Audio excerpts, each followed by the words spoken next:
Lancé en 2012 par le gouvernement congolais, le PRONAR, Programme national d'afforestation et de reboisement, qui vise à planter plus d'un million d'arbres sur le territoire national, est fustigé à Ngou, dans le département des Plateaux, avec l'installation du projet Bateke Carbon SIC, Bakassi en sigle.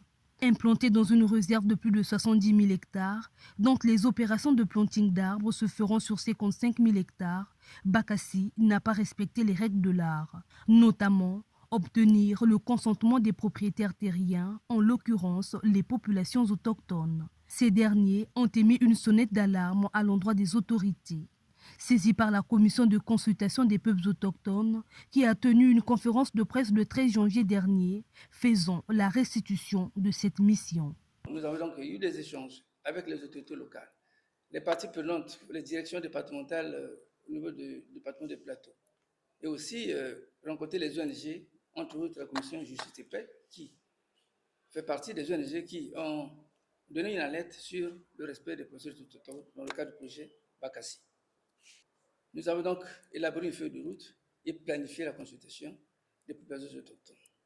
Et cela a commencé par un atelier de lancement officiel qui a eu lieu à Djombala, conduit par Madame le préfet du département de Plateau. Et ensuite, on a eu donc la consultation proprement dite. Un décret d'application est pris, fixant le processus de consultation et de participation des peuples autochtones aux projets et programmes de développement socio-économique de leur localité. À son article 6 est définie la composition de la commission mise en place par le gouvernement, laquelle prennent part la société civile, les élus locaux et les représentants du projet Bakassi. Une consultation qui a permis de faire le tour du problème. On a donc échangé sur les communautés et dans cet échange, il faut présenter le projet avec ses avantages et ses inconvénients. Parmi les inconvénients notés, c'est la restriction dans la zone du projet, donc la limitation d'accès dans cette zone.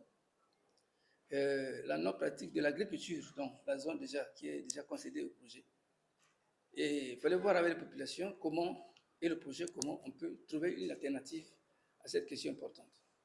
Informés des avantages et inconvénients, les peuples autochtones, en acceptant l'exécution du projet Bakassi Ngou, ont formulé en retour les doléances à l'endroit de Total Énergie et Forest Neutral Congo, partenaires financiers et opérationnels du projet.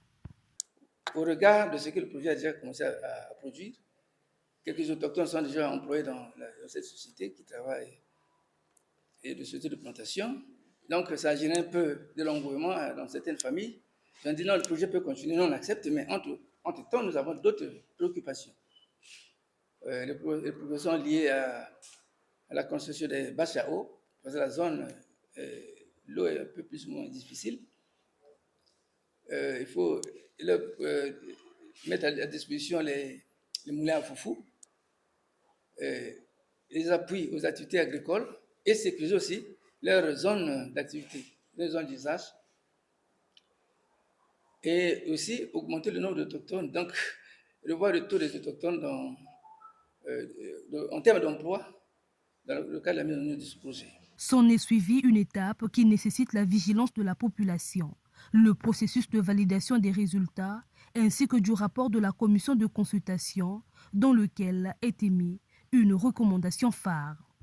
Il y a eu une recommandation où il fallait que le projet accepte qu'il y ait le suivi de la mise en œuvre de ces différents engagements qu'ils ont pris vis-à-vis des populations.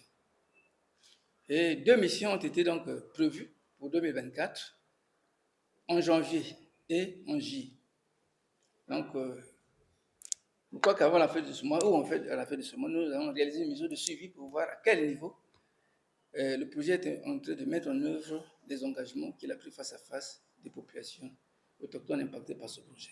Étendu jusqu'à 60 ans, le planting d'arbres par le projet Bateke Carbon SIC permettra de séquestrer 10 millions de tonnes de carbone sur une période de 20 ans. Les arbres plantés capteront les gaz à effet de serre dans l'atmosphère pour les stocker, constituant ainsi des puits de carbone.